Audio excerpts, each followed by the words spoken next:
What's going on YouTube? Welcome back to another video. In today's video, we are going over all things meal prep because this is a skill that is essential in your weight loss journey. So in this video, we are going to cover how to find recipes online, how to actually tweak those recipes to make sure that you're hitting your protein goals, but also your calorie and other macronutrient goals. And then we're going to show you how to turn those recipes into a grocery list so you can go out to the store, get those ingredients and meal prep them for yourself for the week. And make sure you stick around to the end because I'm going to be covering some must-have meal prep appliances or kitchen hacks so that way you can save a ton of time and you don't have to waste hours in the kitchen on a Sunday meal prepping for the week ahead. Last thing before we get into it, I do also want to mention if you have not already seen this video, I'll link it down below here, but it's a video showing you how to use Chat GPT to create a custom meal plan for you based around your goals and how to make a grocery list from that meal plan. So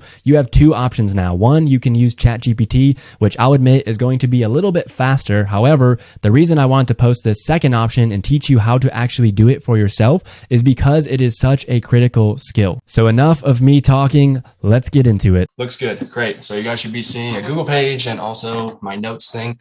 So that's actually going to be my first point here is that what I would suggest everybody do is set up a grocery note on your phone.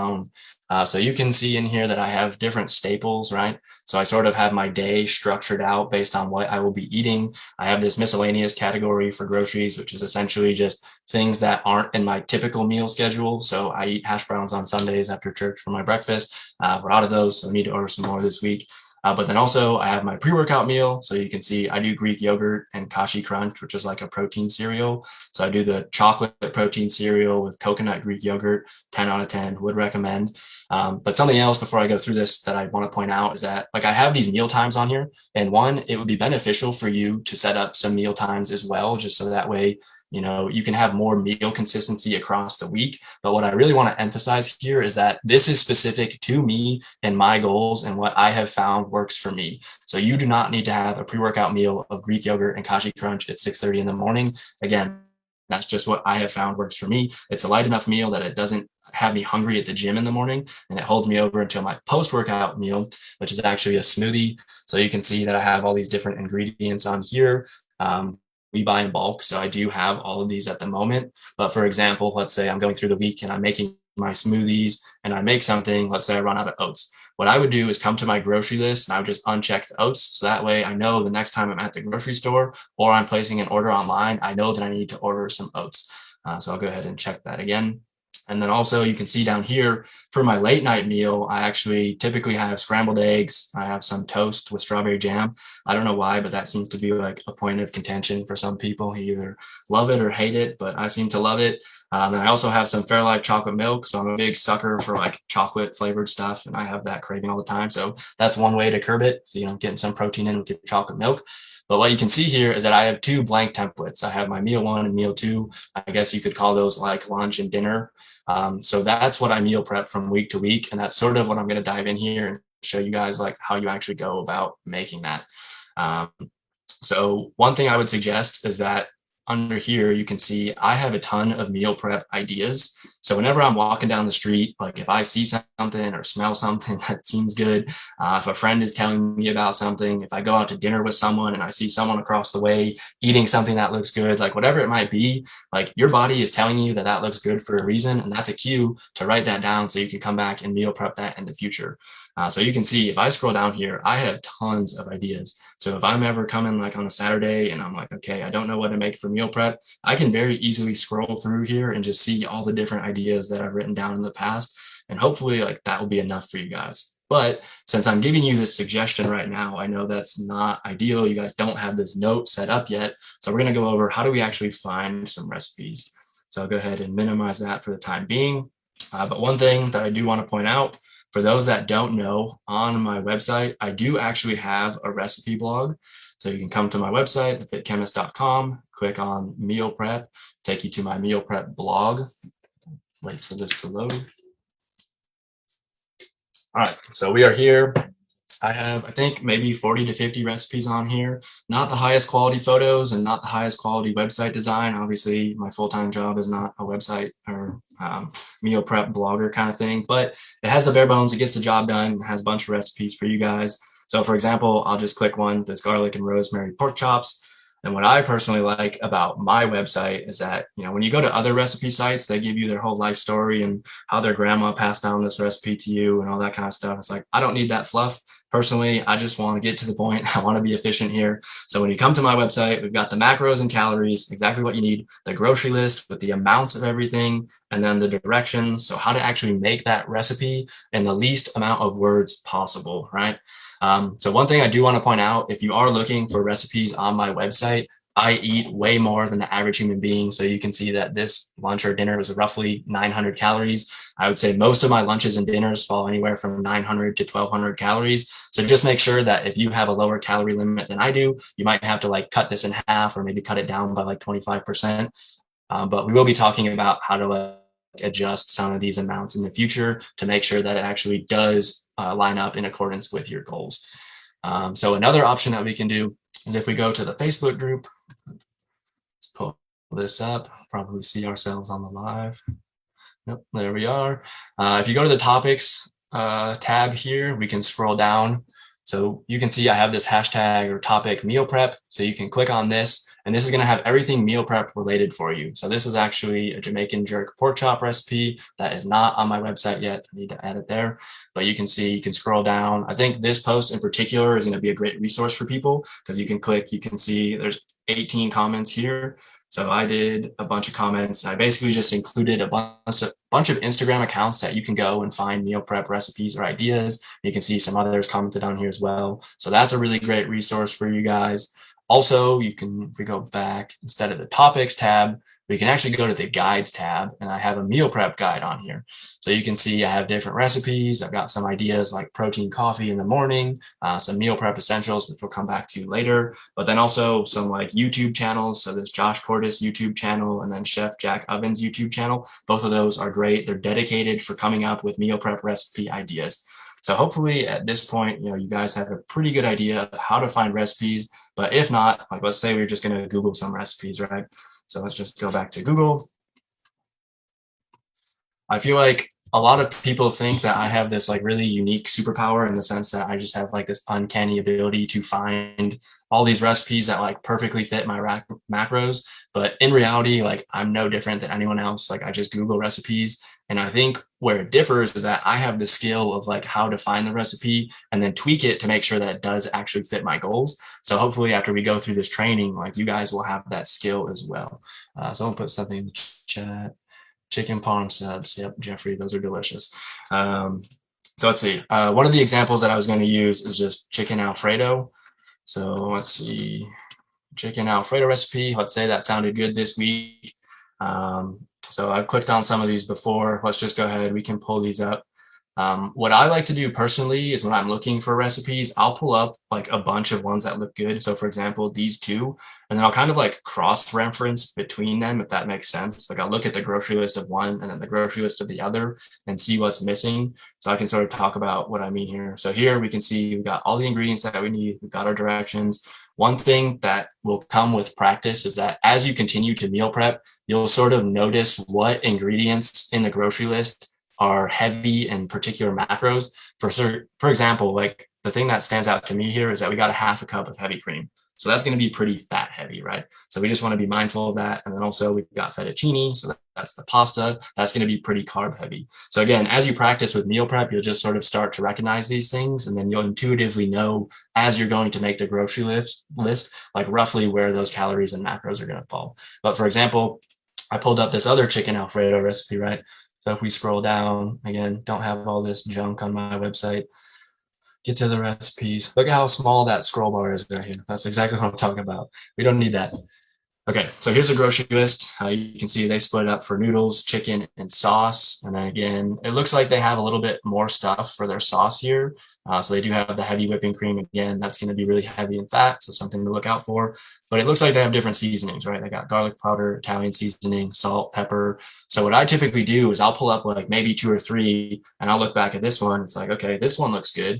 but this one only they don't really have that many seasonings, or they're using chicken broth in their recipe. And I'll kind of like mix and match everything to make the best of both worlds. So hopefully you guys are tracking with that.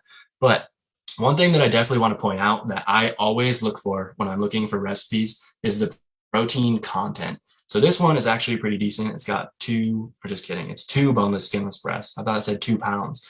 So again, that's not going to be very much protein if you split that into 4 meals.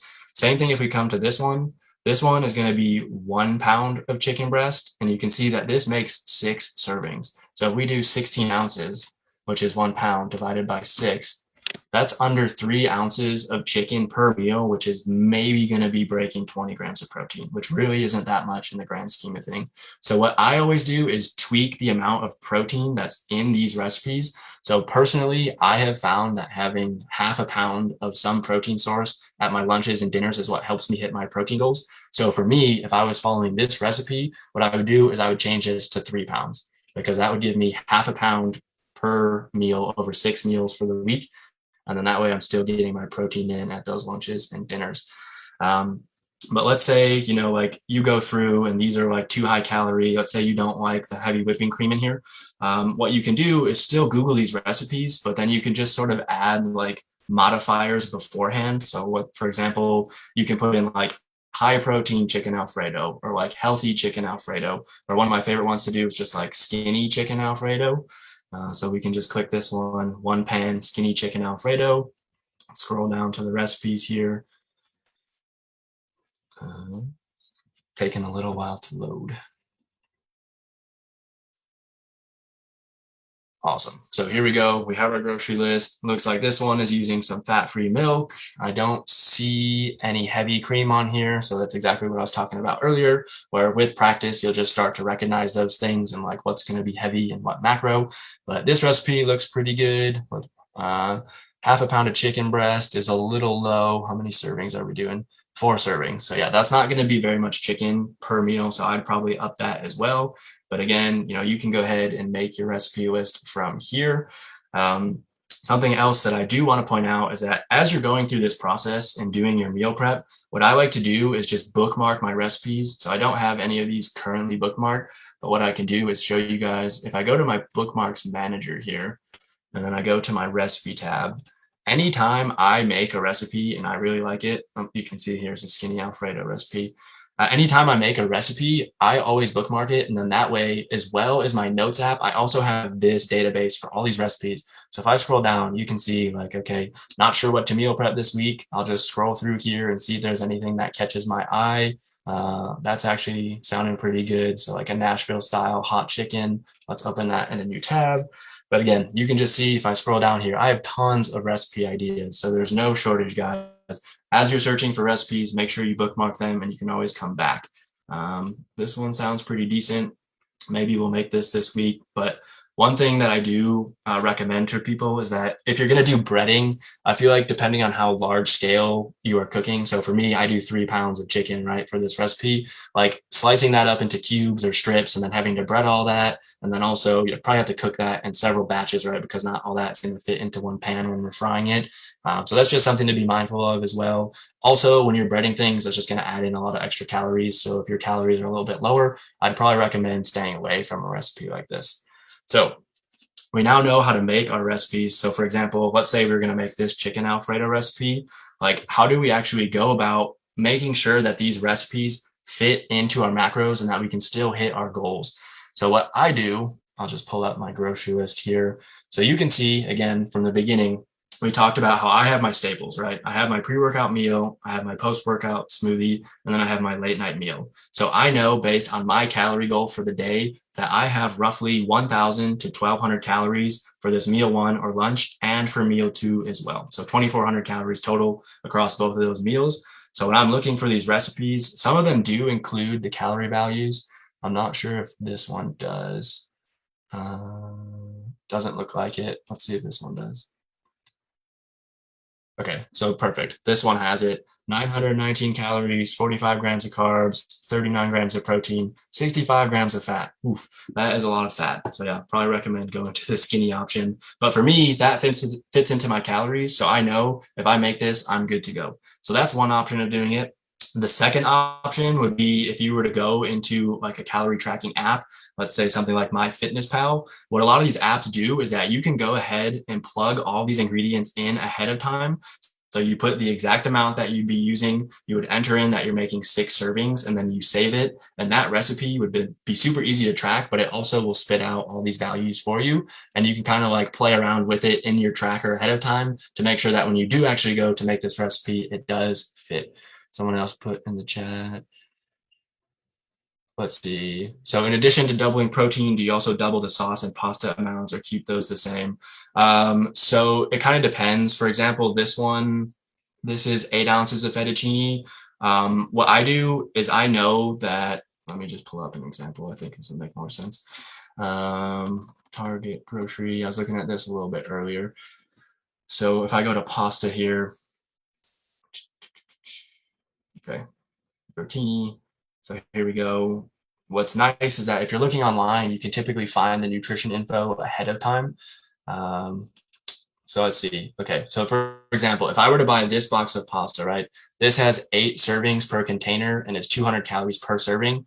I've found over time with meal prep that I want roughly 2 servings of a carb source because that's what helps me hit my goals specifically. So what I would do is that I would need 12 servings to make 400 calories at each of my lunches. So what I would do is buy 2 boxes of pasta here, and that's essentially like doubling whatever they recommend in this. So this would be 8 ounces. I would buy 2 8-ounce boxes. Hopefully that answers your question, Sonam. Where were we? Okay, so we were talking about how to make these fit into your macros. So one is just kind of like giving yourself a little bit of wiggle room, plugging it in like as you go, and then you can kind of like remove stuff from your staples if you need to. The other option would be plugging it into your calorie tracking app ahead of time. Or I'm actually going to share a resource with you guys. I will upload this in the Facebook group after, but one of the current official members of the Physique Lab created this spreadsheet that's actually going to help us plan our meals ahead of time. So for example, let's go back to that target thing. Okay. So we know, let's say we're going to do 1 serving of pasta for chicken Alfredo. What we can see is there's 200 calories, there's 1 gram of fat. So let's just say we're doing chicken Alfredo for lunch. What I would do is type in pasta here. We can type in the calories. There's 200 calories. There's 1 gram of fat. See how much protein and carbs. We got 42 grams of carbs and 17 grams of protein. 42, oops, not 42 grams of protein in pasta. 7 grams of protein here. Okay, and then what we could do is I'll just like make this up here. Or actually, let's not make it up. Let's look. Let's say I want to include 4 ounces of chicken. I would just search 4 ounces of chicken breast, nutrition information. Okay, so here we go. 4 ounces. We've got 187 calories and 4 grams of fat. Plug that in. 4 grams of fat. And then let's see. Looks like we've got 35 grams of protein and 0 carbs. Okay. And then what you could do is just sort of use these additional spaces to add whatever else you're going to add in for sauce. So things like seasonings, obviously, they're not going to have calorie values, but if you're using olive oil, if you're using the heavy cream, milk, Parmesan cheese, you can go through and just enter all these values in here. And what this spreadsheet is going to do is it's going to tell you the total amount of calories, how many macros you're having for that meal. And what's also nice is that down here, you can put in your daily calorie goal. So let's say it's 1742, just put in this arbitrary number. We want 155 grams of protein, 150 grams of carbs, and 58 grams of fat per the day. What's nice is that as you start plugging things into this spreadsheet, it will auto-populate and it'll take away what you're entering in, if that makes sense. So let's see, we have 155 grams of protein for the day. Based on this meal, what I've entered so far, we're already at 42 grams of protein. So it subtracts that from my daily total and tells me that, okay, I need 113 grams of protein for the rest of the day. And that's going to have to come from breakfast, dinner, and then whatever snacks we're having as well. So one question that people might be asking is like, okay, how many macros or how many calories should I be eating per day? And that's a great question. So I want to show a quick resource for you guys. Again, if we come back to the Facebook group, we can go to the guides tab if it wants to load. Guides tab. And then if we scroll down, oh, just kidding. It's in the free tools and resources. So if I click on this, we can go to the nutrition calculator spreadsheet. So in here, I've created this spreadsheet that you can plug in all of your data. So like what your age is, what your weight is, if you're male, female, like what your activity level is. So are you super sedentary? Are you working out a ton? That kind of thing. It'll spit out your calories and it'll spit out your macros for you. Or what you can also do is track your weigh-in data and your calories for 2 weeks, and you can plug that information in as well. And that's going to give you your actual maintenance calories, which is going to be the most accurate way to do it. So that is how you would come up with your macros for the day. And then we've also kind of gone through, okay, how do we make sure that these meals are fitting into our macros for the day? The last thing that I want to talk about is how to be efficient with our timing on meal prep. So let me go back to our guides here. So what I would recommend is coming to this meal prep essentials post. That's in the guide section. Okay. So this post right here, this has my top 5 kitchen essentials that's going to help you speed up your meal prep process. So a slow cooker, I know people that are really short on time, this is a huge tool. You can honestly throw chicken in there and just like a cup of chicken broth, and you can just cook it on low for 6 hours, come back, you got protein for the week. You don't even have to worry about it. These veggie choppers by Briefton, there's large and small ones, so nice. You literally just like put an onion on top of this thing, slam the thing shut, and it just dices all of your veggies for you. Rice cookers and Instant Pots, those are also going to be huge. And then one thing that I should have added on here is a 6th item is like a big pot. So that's good for boiling noodles, right? If I was going to do this chicken Alfredo recipe, like for me, if I'm cooking almost 2 boxes of pasta, I'm going to need a pretty big pot if I want to do that in like one swift, one batch instead of like having to boil noodles a bunch of times. But when it comes to actually like meal prepping them, what I've found over time is that if you do a carb source first, and then you take care of dicing veggies and making whatever sauces and sides you need, and then you save protein last, that is going to streamline the process. So for example, coming back to this chicken Alfredo recipe, what I would do as soon as I get home from the grocery store, assuming that I'm shopping right before I'm meal prepping, I would put the big pot on the stove, I'd fill it up with water, turn the burner on, and then get the oven going. And then what I would do is put the pasta into the pot, and while that is cooking, I would come back and I would make the sauce for this, like in a small sauce dish or whatever. And then the last thing that I would probably do is like season the chicken and grill the chicken. So like just kind of being efficient as far as like, you know, what you're doing. I would say carbs, dicing veggies and sides, and then protein as well. And then hopefully that will kind of like, you know, streamline the whole process. Let's say we were doing something else. Like if we go back to that pork recipe, Fit Chemist, like I think that was a rice-based dish. So what I would personally do to streamline that process is that I would throw my rice into the rice cooker, get that going first, and then while that is in the rice cooker, then I would come back and I would make the veggies. I think I did broccoli with this one. So I would dice the broccoli up and then put that in the oven. And then while both of those are cooking, then I would take care of the protein. And then that way you can kind of assemble everything at the end. But that's generally how I go about meal prepping. So anybody that's in the Zoom, if you guys have questions, feel free to either drop them in the chat, or if you want to like come on camera and ask a question too, that's cool with me. All right. On what day do you usually plan your meals? So back when I was in Boston, I would do Sundays. Sundays were just like a total meal prep day. So I'd wake up, figure out what I'm making, go to the grocery store because it was literally 1 block down the road, and then come back, cook the meals and just all that kind of stuff. What I do now that I'm down in Florida is that our family actually uses a grocery ordering on Walmart. So I'll just usually do it on Saturdays. So like right after this call, I'll probably just go through, find what I want to make this week, place the order, have it delivered tomorrow. And then that way I'll just prep tomorrow. One tip I will say though, is that wait until you're hungry to figure out what you're making. So right now I had like a protein shake 3 hours ago. I'm starting to get pretty hungry and things are going to start sounding pretty good for lunch and dinner. And that just gives you a good idea and a good basis of like what's going to sound good for the next week. Whereas if you eat a huge meal and you're feeling stuffed, like you're probably not going to be wanting to think of food very much. Looks like Shannon said, much more simple than I expected. Yes, and that is exactly why I did this training, just because it doesn't have to be complicated. Just got to search for things that sound good. And then it really just comes with practice as far as making sure it fits into your goals. And like, don't worry if you do it a couple times and it's not perfect. Remember what we said earlier, strive for progress and not perfection. And there you have it, guys, all things meal prep. So hopefully you are now meal prep masters and you are feeling equipped to go out, make your own grocery list, make your own meals, and finally reach your weight loss goals. And before we part ways, I do want to make you aware of one video that we have here on the YouTube channel that explains everything you could possibly want to know about the Physique Lab coaching program and how we are getting our clients such amazing results. So what I'll do is I will link that thumbnail down here so you know what to look for, but I'll also link it as a time card up there. So you can click that link up there right now, or I will also link it down in the video description below. So again, if you are interested in learning more about the Physique Lab coaching program, go ahead and check out that video. But that is going to be it for today's video, guys. I hope that you enjoyed it. If you did, please give it a thumbs up. Make sure you subscribe, turn those notification bells on so you don't miss when I post a new video. And with that, I'll see you in the next video.